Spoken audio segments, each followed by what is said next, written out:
Yes. Much better. Okay, cool. Oh, That was difficult, a stressful couple of moments. we're here. We're here. Okay, awesome. Guys, thank you very much. We have exactly an hour, so I'm going to try to make the best of it. And I'm going to jump right in, okay? So, Avi, it's awesome. I can't believe this day has happened. Uh, You've I been think pushing me to do something like this for a long time, no? I know, there's so much that I've gained from you, and there's so much that you have to offer. And people are listening on social media. People are listening, and there's a lot that you can offer and a lot that people can gain just by you coming onto this platform. So it's really awesome. And thank you. Okay, so welcome everybody. Hi guys. Um, there were three main topics that we wanted to cover. A lot of questions came in, and we narrowed it down to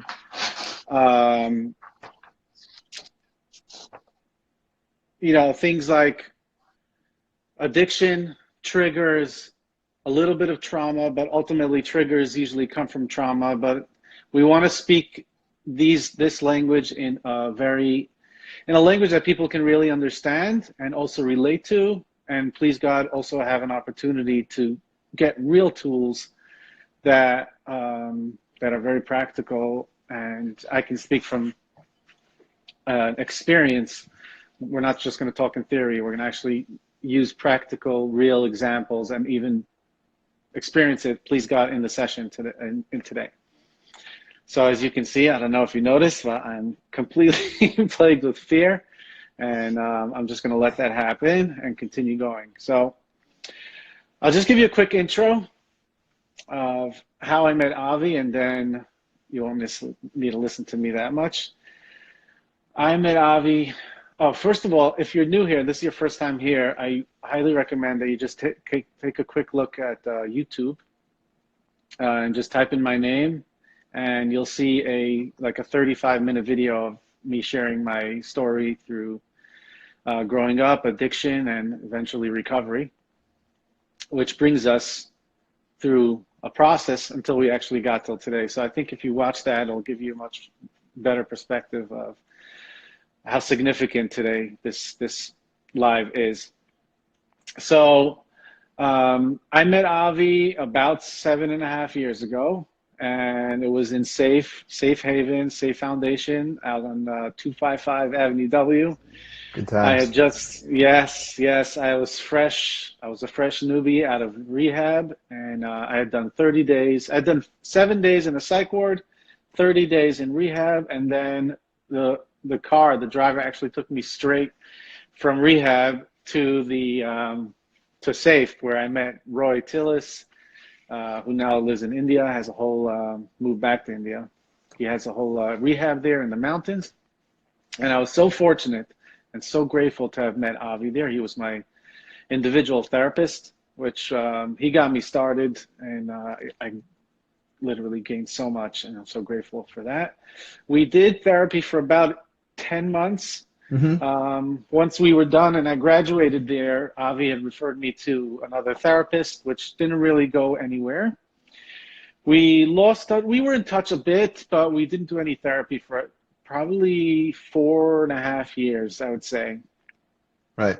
And after the 4.5 years, I went through a period where anxiety just came out of nowhere. I never recalled experiencing anxiety, or at least being conscious of my experience with anxiety.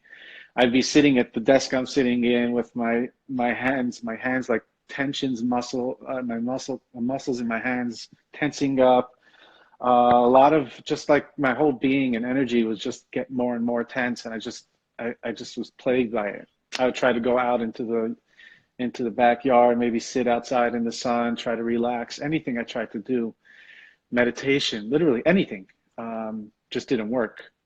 There was some times where I'd actually just do physical activities with my hands, which I share about sometimes about my sourdough. Some people hear about my sourdough. Anyway, I eventually came back to Avi, And we started doing some work. And within, I think it was about a week or so, I had an opportunity to use the tools that Avi had taught me in like a uh, perfect example, which I might get into soon. But the point is that I was able to see the results of of the work I was doing with Avi right away.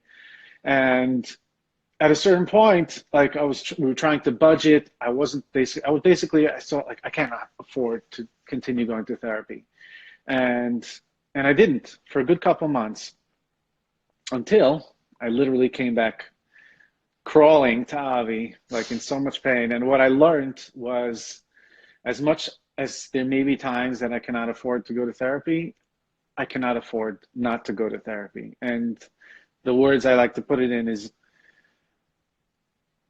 I'd rather be like a father, a husband, in a little bit of debt than not be in debt, or be in less debt and not be a sober, emotionally sober, stable human being, plagued with fear, etc. Therapy, uh, plagued with anxiety. So I came back to Avi, and ever since then, like every single session just gets better and better. Um, so that's how I met Avi. That's the experience I have with Avi. I have a lot more to say, but before I continue, I just wanted you guys to get to know Avi himself, like where he comes from. So Avi, if you don't mind just telling us a little bit about your background and how you got into therapy altogether. Of course. Thank you. First of all, you know, as lucky as Moishe seems to feel about our relationship, um, I feel incredibly blessed for the relationship I have with Moishe, as well as with all my clients. But you know, to really see the incredible impact that Moishe has on people, and how really he has saved lives. I feel lucky to be able to do this today. A little bit of my background, you know, how I became a therapist. I don't know if Moishe knows this whole story, but I had a regular, although I spent a bunch of my years in high school and after high school.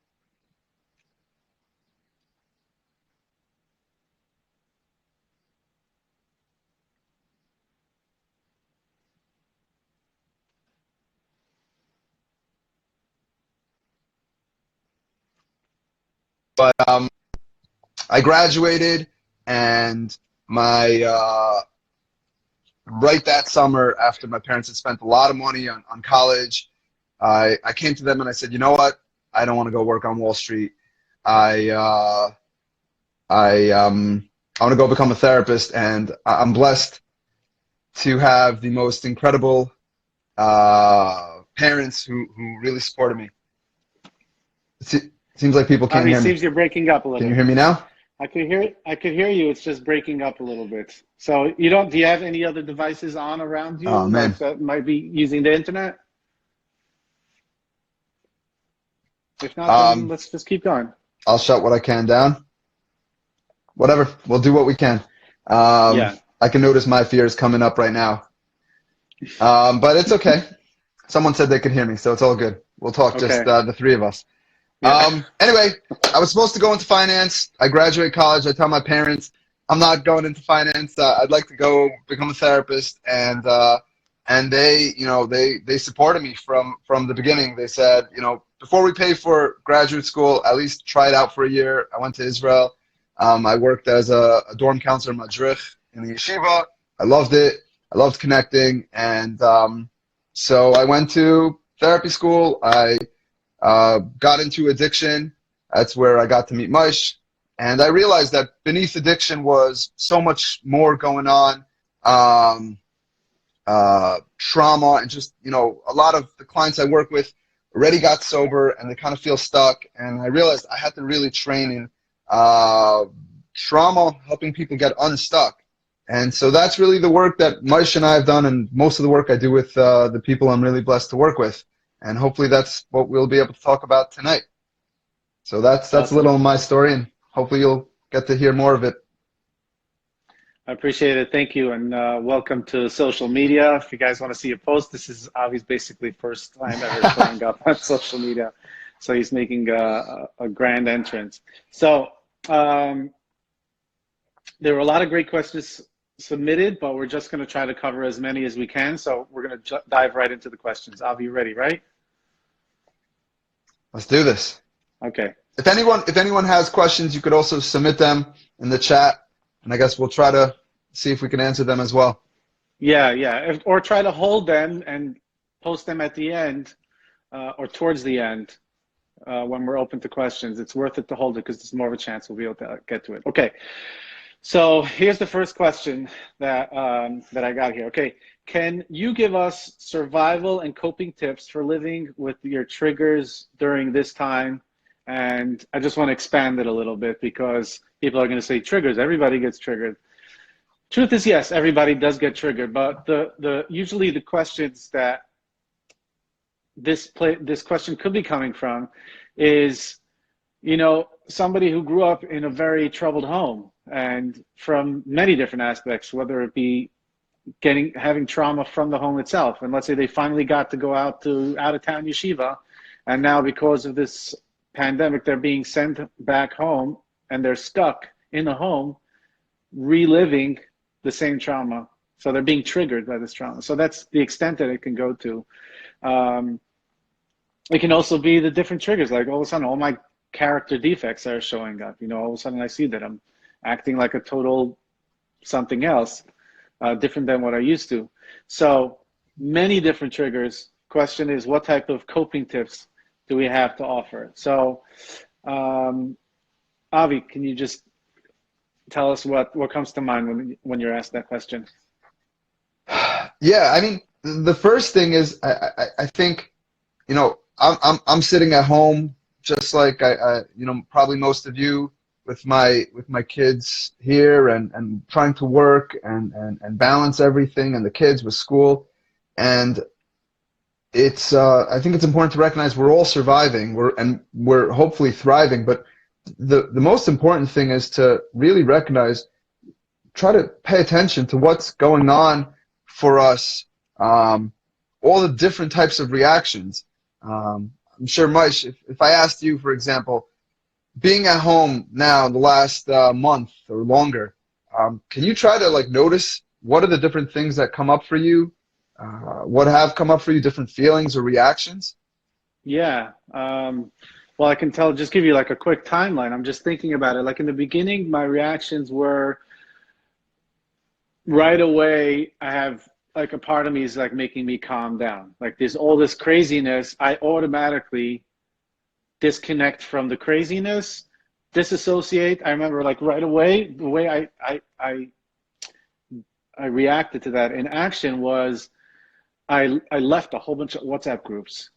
I even left my family WhatsApp group, my siblings and my parents, because there was just, that was my first coping skill once I'm being triggered. I just don't want to feel anxious. I don't want to feel that discomfort. So the first thing I'll do is just cut out any type of tension from the outside in. I think the second thing, which is very significant, is once I got sick, but it looks like you want to say something. Well, I want to just point out that that's you know, an incredible coping skill in and of itself. Like I'm recognizing that I'm getting overwhelmed. Just the situation at home is overwhelming. I need to lower the various things on the outside that are going to create even more tension. So the WhatsApp groups, I might love my family, but you guys need to be put on hold. If anyone from my family is listening, I put my family WhatsApp groups on mute as well. It was, you know, it was getting too much, and I needed to take care of myself and quiet some of the other things that were going on outside. Yeah, and I think there's a lot of work that brings me up to the point of being able to do that, because I would feel guilty. What are people thinking? Like when I did that, the only thing I thought about was what's healthy for me and for the people who are in my care. And I have to do that I have to do that. Right. Boundaries, like somebody just pointed out. Yes, thank you. Right. So in order to do that, sorry to interrupt you, but you recognize that, hey, I feel guilty about doing this. I feel guilty about shutting people out. In order to set those boundaries, you first need to recognize what are the things that blocks us. What are the things that block us from setting those boundaries? I feel guilty. Okay, it's okay to feel guilty, But if I don't recognize that, then I can't really set that boundary. Yeah, there's definitely that conversation that happens in the committee between these two ears. Yeah, but it usually happens pretty quick. Today, that type of conversation will happen real quick in my head, and it's almost second nature by now in that aspect. And I would say, like, moving further, like once I got sick, because if anybody doesn't know, I got really sick, and it seems like all these different like triggering parts of me, or I would say maybe I took that same part of me that says I need to set boundaries. I took it to a whole new level.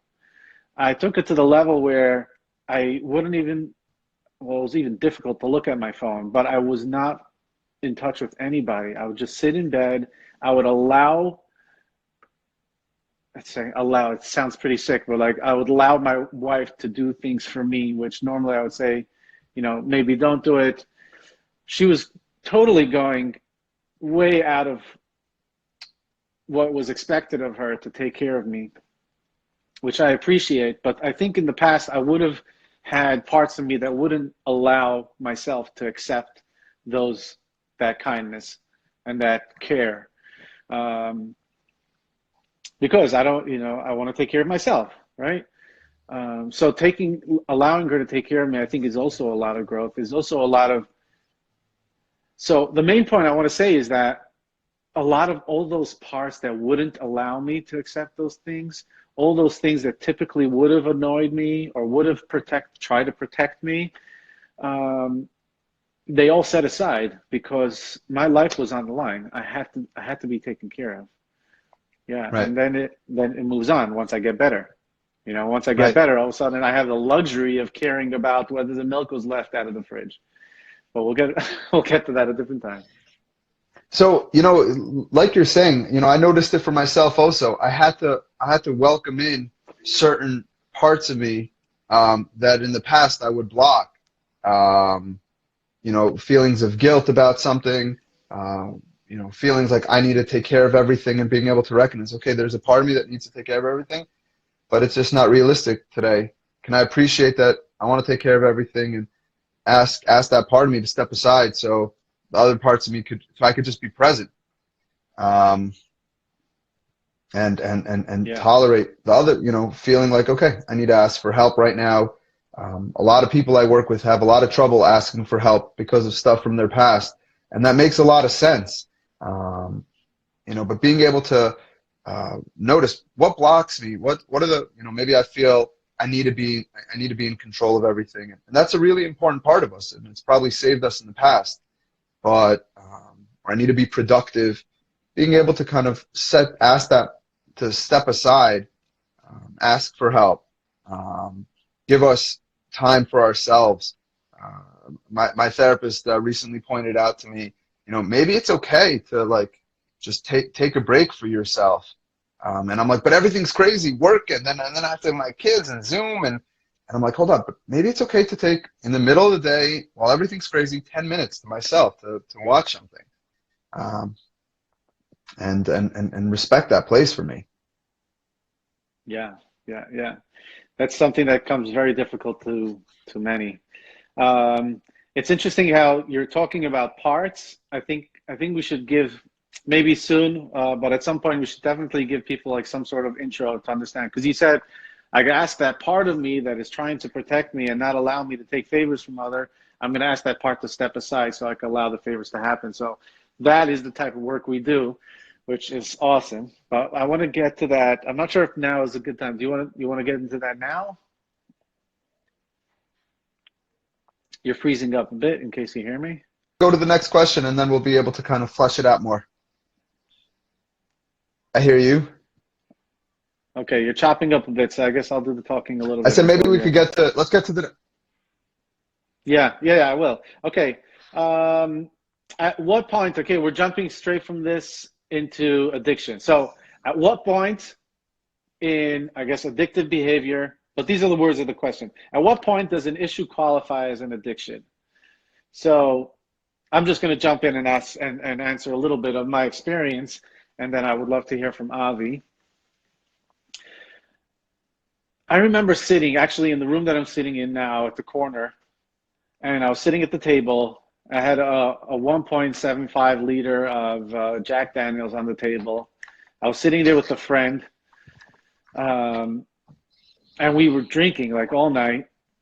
And I look at him and I say, I'm not going to say his name, but FYI, he's like 5 years sober now. I look at him and I say, Matt, we're alcoholics. I did not understand what alcoholic means from a clinical term. I just knew that we were drinking like not the way other people drink. We just drank differently and much more. And we had a much closer relationship and a deeper relationship with alcohol than other people. So I'll tell you, I knew that I was an addict, and there was something wrong with the way I was using. I think in the most significant time I realized that was anytime I try to stop. And I think the one time that I tried to stop that was the most significant, I encourage you all again to listen to that YouTube video, was I had quit for like 2 weeks. I had gone to a trip to Australia. I quit for 2 weeks. My wife and kids stay home. I come back early for work, and I was completely quit, and I just went and used, and I was just like literally out of body experience, watching myself just going and using no matter what. And in case anybody's asking, will this be recorded? It is being recorded. I hope it's going to be good quality, but yes, it is being recorded. I come back home and I just use, and when I get high and I look at myself, I'm like, what's automatically right away the shame comes. I'm like, what's wrong with me? So I knew I was addicted. I knew that I didn't know these terms of addicted, powerlessness, but at the end of the day, I knew that something was wrong with me. But what solidified, signed, sealed the deal was the day I agreed to go to rehab. And I'm like, wow, I really am an addict. I spend a couple of days there, and I'm surrounded by people who are also calling themselves addicts, and they're describing what addiction is. And I have a whole new idea of a broader concept of what addiction is. And I'm like, wow, okay, yeah, this is me, and I'm okay with it. Avi, I'd love to hear from you. Yeah, I think that's a pretty similar story for a lot of people. And if you would have asked me, 7, 8 years ago, 9 years ago, what's addiction? I would have kind of told you a textbook answer, use some words you use like powerlessness and not having any control. But what I've realized is that we all struggle with different unhealthy ways of coping, even the most perfect person. And in some cases, our unhealthy level of struggle, could raise to the level of an addiction. But what I've really learned is people try to basically put out fires. They're suffering, they're struggling, they're feeling a lot of pain or overwhelmed or rejection, whatever the feeling is. And so then they turn to a bottle, or they go gamble. Other people will binge on Netflix for 5 hours, 6 hours every single night and be late from work. And sometimes we put out fires in healthier ways. I'm not feeling great, so I make myself an ice cream. There's no real consequences to that, just a couple of extra calories. And so what I've begun to realize is, instead of kind of looking down on addiction, looking down on like you're doing something wrong by sitting there with your friend in that office having that bottle, about appreciating like what am I doing with this bottle? How's it helping me actually? So many addicts feel guilty about using, when really they're trying to help themselves out, maybe just in a dysfunctional type of way. The same way, we were talking before about different parts of us. There's a part of me that is trying to put out a fire. We never get upset at the fireman for coming in and putting out the fire, even though he causes a bunch of damage. At the same time, addiction is real, and people suffer from it and are hijacked by addiction. And there's ways to really stop and learn how to overcome and recover from addiction. But I think the first thing is just realizing in our own lives, how are we trying to put out the fire? And maybe, instead of the fireman, I could use a fire extinguisher. I don't know if Moishe, you've seen that, being in recovery, recognizing, okay, I'm in recovery now over 7 years, but maybe there were unhealthy ways I still kept putting out the fire, and maybe healthier ways that I have learned to put out the fire. Yeah, definitely, 100%. And um, I think this is an ongoing thing for me, where as long as I'm going to be working on myself and trying to be a better person, I'm going to keep noticing these things as long as I care to. I would say the extreme of not caring would be the way it used to be pre-sobriety, where if I got into a resentment, I wouldn't. I could go like 2 weeks with minimal contact with my wife, who I'm living with, just because that's my coping skill. That's my unhealthy way of putting out the fire. So like they say, Right. blocking out But emotions. but it's in some way it's working. I mean, someone just posted, sometimes drinking is much easier than actually doing the work. Drinking does put out the fire. Ignoring my wife will put out the fire. Getting angry, blowing up will put out the fire.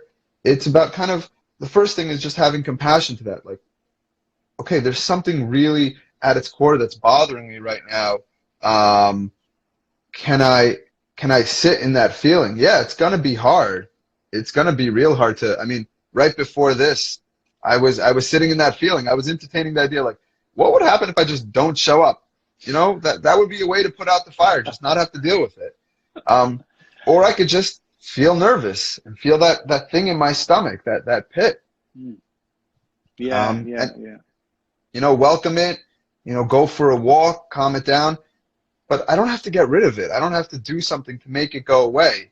Um, and so, what we were talking about earlier about these different parts is we have parts that are there basically to protect us, either by putting out, the tension, the stress, the fear, the rejection, the aloneness that we're having. Um, or we have parts of us that want to make sure that we don't get into that situation, right? I'm not going to ask anyone for help, or I'm not going to get into a relationship because I don't want to get hurt. What if I let myself slowly get into a relationship carefully? And so kind of like begin to call the shots, notice why I'm avoiding relationships, um, and kind of like have that balance. Yeah, that speaks to me a lot. And I just wanted to add one more point. It's just some imagery that I would think about when I have these types of conversations. There's two ways that I look at it. One would be is that inside myself, over time, I've learned how to install these alarm systems, right? These smoke alarms, and each one is there because I had a previous event, whatever, that caused me to create. Anytime there's something that this smoke alarm will sense a danger, it's going to make noise, right? Now, this noise can be experienced in a lot of different levels of tension, as well as for totally different reasons. So something that will trigger your smoke alarm won't trigger mine. And so, for example, I'll just speak about like my wife and I, or my kids. Like when I'm living with somebody and I could totally be calm through it, and this person is freaking out. So it's important for me to notice, oh, okay, they have a different type of smoke alarm. And the reason why I'm saying Hmm. this is I think it's really important when somebody has somebody in their life and they're trying to scratch their head and they're thinking to themselves, why is this guy acting this way? And chances are they are experiencing tremendous noise. Think about the noise of a smoke alarm, annoying, loud, in my face. I cannot function to do anything else unless I address this issue. And when I'm addressing this issue, okay, so that's between me and somebody else, but then me between myself, am I just going to hit the button? Am I going to pull out the batteries? Because ultimately the threat is still going to be there and the noise is going to come back. So I could mute it with a couple of drinks, but that stuff is going to come back. Anyway, Right. that's the I thoughts that came remember to mind. I think of this story before I got married. When I was in social work school, I had a good friend of mine, and we were both dating, and we were also both looking for jobs and internships. And it was so fascinating because we were literally in a very similar position in life, and he was always bugging out about dating and getting married, and I never understood why he was so anxious. And I'm like, listen, whatever, you'll date, we're young, we'll find someone. And I was always so nervous about getting a job, sending out my resume, and only later and did I realize, like, for him, it's like, okay, I'll find a job. There's lots of jobs out there, and we're social workers. People want to hire us. And I realized this exact thing. Like, for me, I would get really anxious about the jobs, and he would get anxious about it. We had different smoke alarms going off, and just about appreciate, for whatever reason, I'm sensitive about finding work, and for whatever his insecurities are, he's sensitive about dating, and just kind of welcoming that in. Cool, isn't that's fascinating? Yeah, that's so true. I just want to say, like, once I got this concept of parts, and I just want to share one quick story. Sitting in a car waiting for my sister-in-law to come out of the airport. As soon as she was going to call me, I was going to come. So basically, I'm standing there on the side of the highway illegally, where everybody is, and I'm just, I guess, spacing out. I got a knock on my window, and it's a police officer. He takes my license and registration. He goes back to his car, and he just makes me wait for a very long time. And my anxiety starts popping out. And as soon as the anxiety started coming up, being that you have taught me what you did, the difference between this and other time, in the past it would have been, oh my gosh, I'm feeling anxious. If I keep on feeling anxious, I'm probably going to feel more and more over time. And then the cop is going to come back and he's going to see me freaking out. I'm going to be sweating. Instead, you literally gave me a third entity, or you pointed out that I have another entity, another identity. And this identity is the one that could stop and look and see the anxiety. I am not anxiousness. I am not the anxiousness. I am I, and I'm feeling this thing called anxiousness, or this entity called anxiousness. And I could look at this anxiousness for a moment, and it's not so difficult. I can stop and look and be like, oh, okay, he's here. Hi, Right. welcome. And compassion, I would say, like, it makes totally sense that you're showing up now. There's a cop that just pulled me out, like, just knocked on my window. I don't think I've ever had that experience by that time. And I was freaking out. I let the anxiousness happen, and it literally went away. And I was just like, oh my God, this stuff works. The cop didn't know. Right. He, like, made my night. I wasn't happy about the ticket, but I was really happy that oh my gosh, I just stepped into this whole new world. Right. I had an experience right before Pesach. For whatever reason, I still haven't figured it out, and I'm a bit curious about it, but really it doesn't even matter. I couldn't sleep one night. I was tossing and turning up, and I was nervous that I had gotten infected and maybe I got other people sick. And I don't know why, just that one night, I just couldn't sleep and I was anxious. And the same thing, just, I'm like, okay, isn't it interesting? I'm anxious. And what helped me actually finally fall asleep was just kind of sitting up in bed and saying, okay, I'm anxious. Maybe I did. Maybe I am sick. Maybe I'm not sick. Can I welcome that in? And, just allow myself to be anxious, and at the same time, and maybe even a little guilty, and at the same time kind of enjoying being home with my kids, all at the same time. Once, like you said, once I recognized that, like, that was the only night. Yeah. I see it as like, I'm a teacher, and I have a student in the class that is, let's say he has he twisted his ankle during recess, and he's in pain, and he doesn't know how to express it. He doesn't know, he's never experienced it before, right? So I'm the teacher, and all I see is this kid disrupting the class, banging, picking up his leg. The longer something like that happens, and imagine it's happening, let's say, months at a time. I know this is just a scenario, but I think it gives us a good idea. He's going to keep on letting me know, or trying to get my attention, because he's in pain. And no matter what I try to do, if I try to kick him out, it's not a kid that I could just kick out. And even if he's going to come back. Imagine there's a student, no matter what I do, I can't kick him out of the class. I'm doomed, or it's it. I'm stuck. If I kick him out of class, I lose my job. I have to have him no matter what. He's always going to be there. And until I stop and first hear him out. Number one is, I see that you're here. I see that you're screaming. And if you're here and you're screaming, there must be something wrong, Right. you know? Anyway. Right. I had a Yeah. mother call me. I had a mother call me, also before Pesach, and her son was home, not in school, not doing anything, a teenager, and she was very frustrated because he was home smoking weed, doing, not really doing anything, not doing school, and she's like, "We got to get him to stop. We got to get him to stop." And I said, "Can you pause for a minute and just can we try to understand what's keeping him going? I mean, he's bored, he's not doing anything." And again, I'm not advocating for people to smoke weed whenever they want if it's an addiction for them. Um, but I'm a substance abuse therapist. But I wanted the mom to kind of, before you try to change him, can you appreciate what's going on? What can you imagine his situation?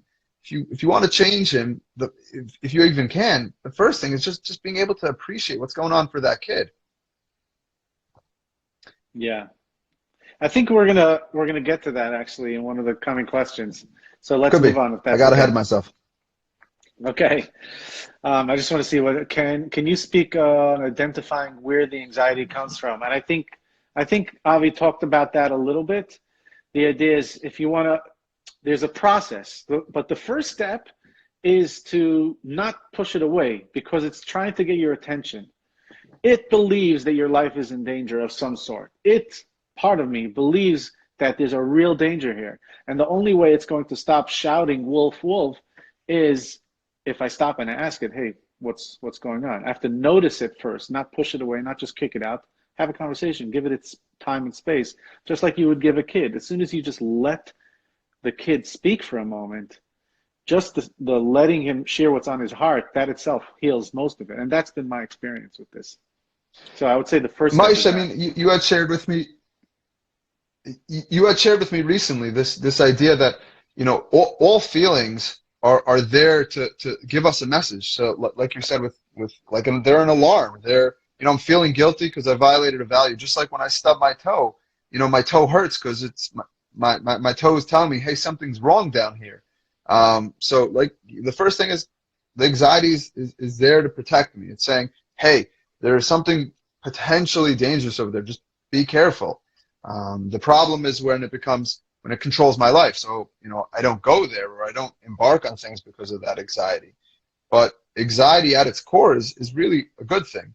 And the way to understanding it is then, after you've welcomed it, is beginning to try to explore, whether it's in therapy or it doesn't even have to be in therapy. There's different ways to do it, to explore what's it trying to protect me from.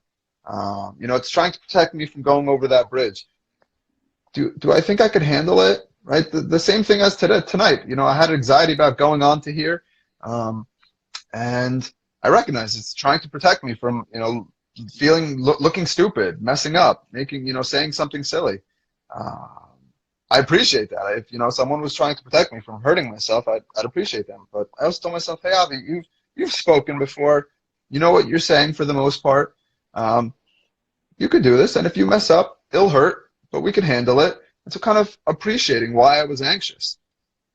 Yeah, that's awesome. It's amazing how our parts, let's say the firefighter, becomes so much more tolerant of opposing parts once it's already been heard. Okay, fine. Right. I've been heard. Okay, let's hear the other side. Okay, so what do you say? Let's go to the next question. Let's do it. Okay. Um, do you have to want to get better to start working on stopping an addictive behavior, whether the addictive behavior is helpful or harmful behavior, right? How do you work towards, I guess this is a follow-up, how do you work towards wanting to stop it? And if it's offering you something positive in short term, which is amazing because this is like all along the same lines of what we're trying to say. And you know what? I just actually, today is marking 4 years since the last time I had a cigarette. I don't know if I told you, Avi. Yeah, Congratulations. so, I saw you posted. I didn't know. I didn't realize. That's yeah. incredible. So, yeah, and it's Pesach Sheni, second chances. Okay, anyway. Um, there was a time when I was smoking all the time and I didn't know what to do. And so part of my program, part of my sober program is every single morning I pray. And one of the things I did was I'm asking God, look, I have this behavior that I'm doing. I don't like it. I want to be free from it. So I don't know what I'm going to do now. I'm not ready to quit, but I'm asking God, please take away this character defect of mine of smoking. And I kept doing that for like a good couple of months, maybe like 5 months even. And then one day I'm saying the words and I'm thinking about it. I'm like, you know what? I don't really want to stop. I like the way this makes me feel. It's great for conversation. I get to spend some time alone. I don't know, the whole thing, I just like it. And from that point on, I decided, you know what? From now on, I'm going to start praying. I'm going to ask God, please, dear God, please help me honestly pray to you to help me quit. You know, so I wanted to add in some sort of honesty to it. So do you have to want? I think so. I think otherwise it's going to be a bottom, like ending up in jail, and then you're just going to stop on its own, you know, without even knowing, without even trying. But I'm just thinking, like, even if I wanted to, and I did stop, I still have the underlying issue that's pulling me to want to do it. So cigarette addiction is different. It's easy to get, you know, it's a physical addiction. Yes, there's a part of the behavior, but in my experience, it was extremely difficult, but I got through that. But I think a big thing is like all these type of coping skills, right? Which I think we should just reframe the word addiction to a coping skill, because it is a coping skill. It's how do I cope with the way I feel? I feel naturally less than. I feel uncomfortable. I feel like I'm in pain, trauma, whatever it may be. I have a coping skill. One of them could be an addictive behavior. It becomes an addiction because I'm doing it so compulsively because it's so painful to feel this, right? So if I stop, whether I want or I don't want, I still have to deal with the addiction. So that's what comes up for me when I think about this question. I wanted to hear what you think.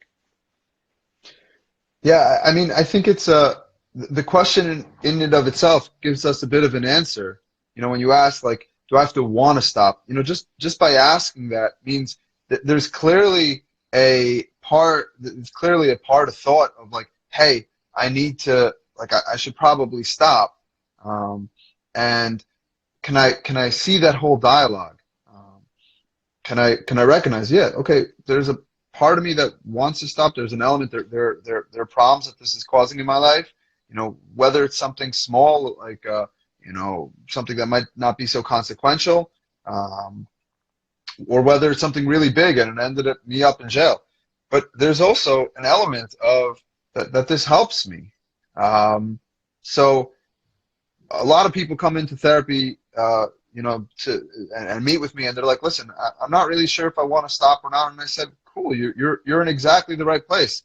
My job isn't to convince people that they should stop or not stop. My job as a therapist is not to make people change. My job is to help people kind of understand what is going on inside of them. And once they kind of clear that up, nobody wants to be living in constant putting out fires and highs and lows. We want to have a sense of like we're in control of our life.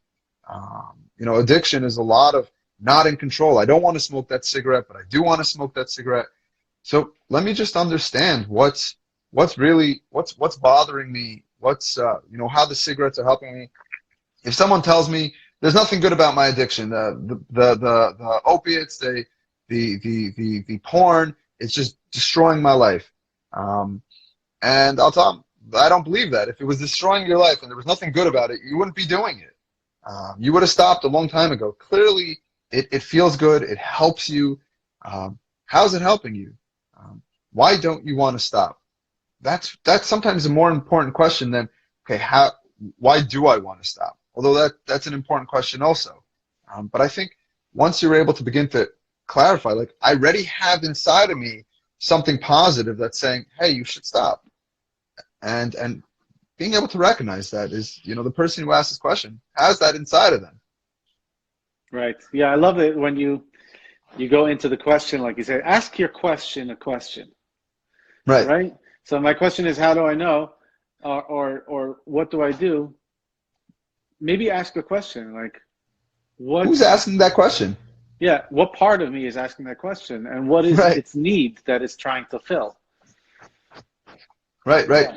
You know, someone had I think one of the questions someone had mentioned about like I just need to be able to. Is it important to have like a just do it attitude? You know, we all have choices, and I believe we all have choices. We have, you know, my therapist made me read the book, The Little Engine That Could, right, to make me believe that I could do anything. But I also have to recognize what blocks me from being able to do those things. So just doing it isn't always possible, but if I could appreciate what's blocking me, then yeah, I think the sky's the limit. I think, you know, it's sad when people struggle with addiction and feel like there's absolutely nothing they can do about it because, I mean, you're a perfect example, but so are, you know, the countless people I've met that it's something we could recover from and live incredible lives, having incredible impact the way you have. Yeah. Thank you, Avi. I appreciate you saying that. Yeah. Thank God. Um, Something that's coming to mind, I just want to share is that I was thinking about this part of me. I call it the circuit breaker part. Hmm. Because what happens is I'll have one part of me that's saying something like, okay, we're falling behind. Let's start getting control of our lives again. Okay, so I'll even be disciplined enough to start thinking about, okay, so there's my finance part, there's my emotional health, there's my marriage, there's my kids, there's education, there's all these different things, there's finances. So there's a part of me that says, okay, let's get it done. And then I have another part of me that, which ultimately what happens, this is, I remember coming into your office and talking about this, where like you'll ask me, okay, so if you made a commitment to just find a desk with a computer and a pencil and a pen and a phone, and you're just committing to spending an hour there, what's holding you back from doing something so simple? And we had to do some work to figure out, but ultimately there's a part of me that just doesn't want to let me do it. And it ends up turning me towards social media, finding things, games on my phone, just procrastination. You know, people call themselves a procrastinator. Like, I don't believe I'm a procrastinator. Now I see that it's just a part of me that's trying to hold me back from going into things because I have a fear of failure, or I have a fear of being success and then losing it, or not being able to handle it.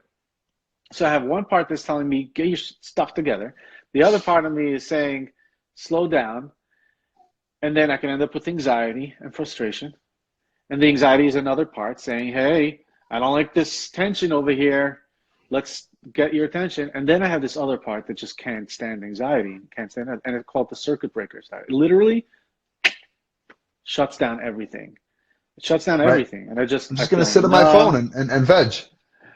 It's furthermore, it's like, it's depression actually. It will turn into depression. Like, oh, I can't do anything right now. I don't even want to look at my phone. I'm frustrated at looking at my phone. Right. So anyway, I just wanted to mention that. So I hope that this person got the answer. Did you have studied internal family system? That's everything that we're talking about. Um, okay, so here's I love this question. Can you help someone who doesn't want help? Whew, heavy one. Can you help someone who doesn't want help? And what happens if, oh, this is really tough. Okay, what happens if that person is a parent? So I Mm. just want to say, like, as soon as it comes to parents, and especially when it comes to addiction and God forbid any type of trauma or abuse, that's a whole different like subject. It's going to be really, really difficult to talk about today. But I want to at least talk about the concept of having somebody in your life that you'd love to change, but they don't want help. So um, I just want to share real quick, if you don't mind, Avi, before you go. I think about I had a good friend, really, really good friend, and we got really, really close over the years during using. And I got sober. He didn't get sober. He ended up getting into some really, really heavy legal issues, prison, everything, court. He got sober, ended up relapsing. And throughout this entire time, when he was out there, for some reason, I just kept on checking up on him. I kept on sending him messages. I'm not here to, obviously, I didn't say these words. I'm not here to change you, but I just really genuinely cared about him, and I would just send him messages. Hey, so and so, I'm thinking about you. I love you. I miss you. I'd love to see you. And I'd send this message maybe once a month or so. This person was literally at the brink of death. I know this. I know for a fact. He went to his dealer and he picked up, a friend of his picked up. His friend unfortunately passed away, and he thank God is still around. So he was literally at the depths, like really, really bad drugs. And all I would do is I'll just say hi. And then all of a sudden one day I get a call. Moish, I'm at so-and-so's house. Can you come over? And I was at home. My wife knew, like when I get a tefunkel like that, she supports me, and I just went. And he has over a year sober now. Rehab, halfway house, new job, moved, and has a great life. So I just want to talk about, like, I just want to introduce the concept of I have to let go of what's going to happen with him. I pray for him. I pray literally almost every day for him. That's what I could do for him. And I could check in with him and remind him that if the day comes, I'm here for you. So I just wanted to What do share you that mean? story. What do you mean when you said I have to let go of, like, how, the outcome, how, for him to get sober? Well, naturally, this is the way my mind would go. Like, I would fantasize getting a van, get a bunch of our friends. We'd all dress up in black. We'd find them. We'd throw them into the van. I'm serious. And we would go out to some house somewhere. We would lock him up. We would make him detox. And eventually he would get better. And I don't think it would cost as much as a lot of the rehabs cost. Do you know But of course, where that fantasy came from? What it was about? yeah, Like, it's why? something like that. Something like that would for sure come from like a part of me that would want to be the hero, need to be seen, like the the how do I say, the emotional and self-confidence and self-worth deposit that I get when I help people, and they say, oh, this guy helped, especially in such a heroic way. um, I mean, that's what brings me to those types of fantasies for sure. But at the end of the day, I can't do that. I can't behave that way. It's I guess I have another part that's trying to make sure I don't get into trouble, and Right. especially if it's coming from, I guess, this unhealthy place. I shouldn't be looking for self-confidence and self-worth in these types of ways. Nothing wrong with doing it, but what's the motivation anyway? So I think that answers. Okay. I What do you think? What comes up for you? Oh, I was just thinking, like, Al-Anon talks about the three C's. So if anybody has somebody in their life that's like an addict, there's a three C's. They say, I didn't cause it, I can't control it, and I can't cure it. And that's the truth. Just like I, as an addict, I didn't cause my addiction to happen, and I can't control it, obviously, and I can't cure myself from it. The same thing is somebody with somebody else, somebody right. with. But you have those three C's. I can't cure it, but it's definitely making me feel really, really uncomfortable right now. Seeing them in so much pain, like, Hmm. I almost want to help them out because I want to feel better. Yeah, 100%. And I picture, you know what? I have a really hard time answering somebody who has a child that's living in their house, a teenager, like you were saying earlier. A mom called you. Um, and on one hand, I won't tolerate having somebody smoking weed in my house, stinking up the house, burning the carpet with the ash and leaving the ashtrays around. I just don't want to tolerate it. But I can't kick him out. I can't. I'm his mom. I love him. I can't kick him out and put him onto the street. So, what are your thoughts? Um, I mean, it's a really tough situation, and I don't think there's rarely a time to just kick someone out. It's such a tough place to be in. But I think the real challenge is asking myself, why is it so not okay for me to have them in this house? Why? What does it say about me? What am I afraid of for my other kids? What are my fears? My dreams that I wanted for this kid. Basically, how's he triggering me? I see my son. He should be studying, and instead he's on the iPad all day and all night. And why does that bother me? Does it bother me because it's unhealthy for him, or is it bothering me because I have this dream of my son being really successful, and I want him to study, and I don't want him to be wasting his time. So why am I pushing him? If it's about me, then I have to be able to kind of take a step back and be able to appreciate, like, yeah, he's only 9, but I have to appreciate that he's his own person. In some ways, I have to guide him. I have to create the best environment for him. So this goes to that question of, you have someone in your life who's in an unhealthy place. Maybe they're in an addiction or just something else unhealthy. It's not in my control to change it. But the first question I got to ask myself is, why do I want to change him? Why am I so not okay with it? Is it because of my own stuff, my own fears and insecurities, my own dreams and fantasies, like you mentioned with your friend?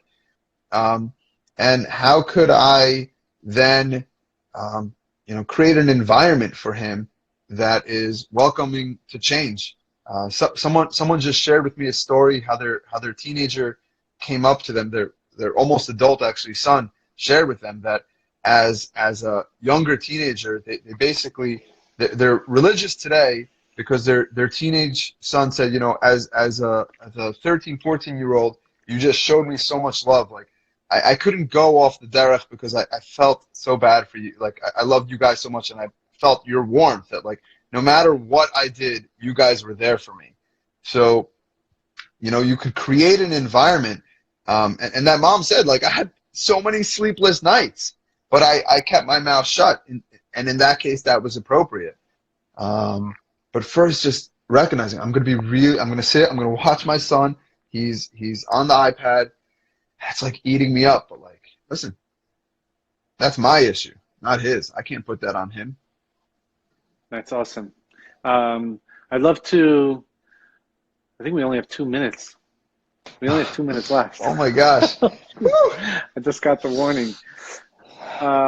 So I just want to point out real quick is that when I'm in a situation where I feel like I'm out of control of a person, I'm out of control of my behavior, I think what you keep pointing out, and what has been my experience, is to stop and just notice, like, what is going on here? What is happening within me? What's happening within me? What happens when I ask that question? I realize that there's a me that gets to be the observer, and there's a me that's not identifying as the one that's out of control. There's the observer, and I believe that is the most significant, most beautiful thing about this, is that through this work, I get to keep on bringing up to the surface the concept of, no, I am not all that. I am the observer. I'm the one that gets to see it. That's my real identity. And from there, finding all the compassion.